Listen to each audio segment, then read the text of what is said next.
개인이든 간에 아까 제가 정거리나 밀림을 보여드렸는데 전체가 좋으면 그 개체도 좋을 수밖에 없잖아요.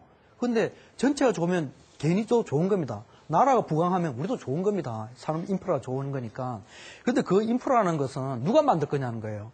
적어도 내가 몸담고 있는 분야에 좋은 환경이 되려면은 일단 전문가들이 인재가 많아야 됩니다. 좋은 인재, 좋은 전문가가 유입을 누가 시킬 것이며, 그 다음에 그 인프라, 투자나 모든 환경을 누가 잘 만들 거냐 하는 것은 그건 우리가 질문해야 됩니다. 근데 그 답은요, 이것이 과연 누가 할 거냐에 대해서 이거는 정부만의 몫은 아니라는 겁니다. 여러분 대부분 다 이런 이야기 하게 되면 그 정부의 몫이다라고 생각하는 것 같은데 저는 그렇게 생각하지 않았던 거죠. 저는 그 몫은 내 스스로 또는 우리들 스스로가 만들어야 된다고 보는 거죠. 그래서 여러분들이 앞으로 어떤 분야를 전공하실지 모르겠지만 저는 그저 누가 시켜서 하기보다 또는 있는 인프라를 속에서 만족하고 거기서 그냥 받아먹기 좋아하는 그런 식의 구조가 아니라 적어도 내가 몸담고 있는 분야의 생태계를 내 혼자서가 안 되면 내 동료들과 함께 해서라도 내 생태계를 내가 만들어면서 가는 것이 훨씬 좋았다는 겁니다.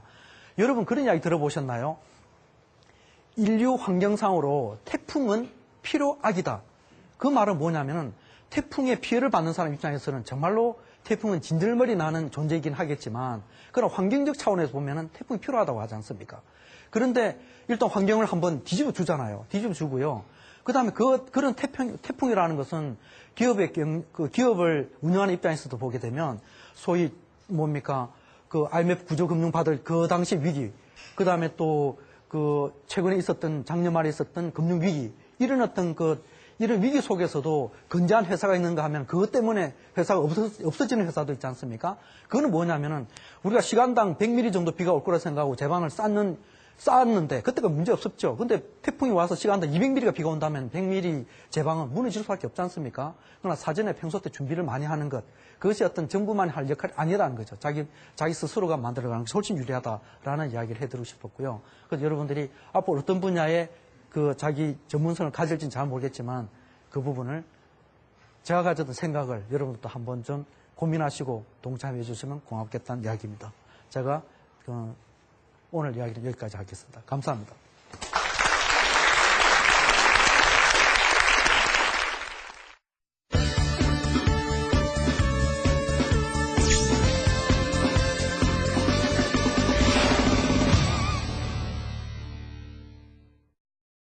조현정 대표께서 하신 말씀 정말 잘 들었습니다. 경제학자 슌페터는 바로 기업가 정신의 가장 큰 핵심은 혁신이다라는 이야기를 했습니다. 오늘 우리가 강연에서 들었던 것처럼 이제는 기업의 사회공헌 사업의 혁신을 통해서 기업과 고객이 함께 잘 살 수 있는 아름다운 세상을 만들어갔으면 하는 바람이 있었습니다. 오늘 여러분들 강연 어떻게 들었습니까? 그럼 지금부터는 질의응답 시간을 통해서 여러분들의 궁금증을 해결해 보도록 할 텐데요. 궁금하신 점 있으시면 마찬가지로 손을 들어주십시오. 발표하실 기회를 드리겠습니다. 벤처기업이라면 제가 생각하고 좀 다른 사람도 생각하는 이미지가 좀 밤샘을 많이 하고 그리고 좀 잘 청결을 하지를 못해서 좀 많이 좀 꾀죄죄하다는 그런 느낌도 의견 중에 많이 갖는 사람들이 있는데요. 조현정 대표님이 생각하시는 현재 벤처기업의 이미지는 어떻게 된다고 생각하십니까? 예, 방금 하신 질문이 이 벤처기업 가면은 일단 일의 강도가 높을 것 같다. 그 다음 또 일이 꼭 성공을 담보하지 못하니까는 결국 이제 나중에 잘못됐을 때 대한 염려 이런 거 하고 계시는 것 같아요. 근데 여러분 아직 젊잖아요. 여러분 얼마까지 살 것 같아요?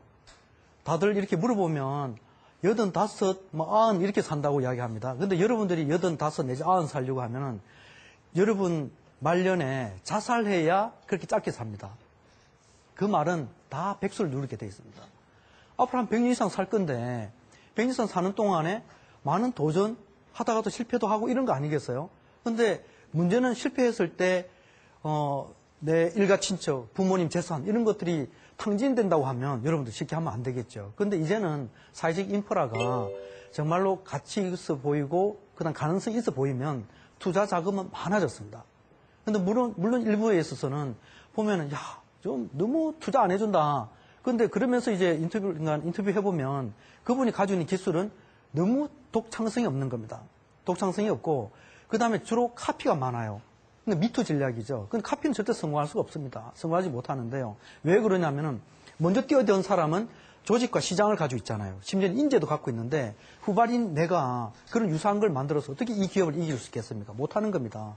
결국 여러분들은 새로운 기술, 좋은 아이디어, 이런 걸 가지고 도전하는 게 맞는 것 같고요. 그걸 위해서는 실패를 두려워하면 벤처할 수가 없는 거죠. 그러나 사회적 인프라가 많이 좋아졌습니다. 많이 좋아졌고요. 여러분들이 그런 입장에 있어서는 뭐 일의 강도는 오히려 즐겨야 되고요. 그것이 학습이라고 생각한다든가 내가 이걸 하게 되면 얻을 가치를 생각하면 그건 결코 시간이 그 힘든 시간으로 보이지 않는 거죠. 네, 그렇습니다. 지난주에 대표님께서 말씀하신 것처럼 스트레스도 즐기시잖아요. 실패도 여러분들 두려워하시지 마시고 즐기실 수 있는 정도까지 오신다면 여러분들에게는 성공이 가까이 온 게 아닌가 하는 생각도 드네요. 그럼 계속해서 다음 질문 받도록 하겠습니다. 의료 산업 소프트웨어 분야에 진출하고 계신데 국내 의료 소프트웨어 산업 분야의 가능성과 그리고 세계 시장에 진출하게 된다면 그 경쟁력이 어떻게 되는지 궁금합니다.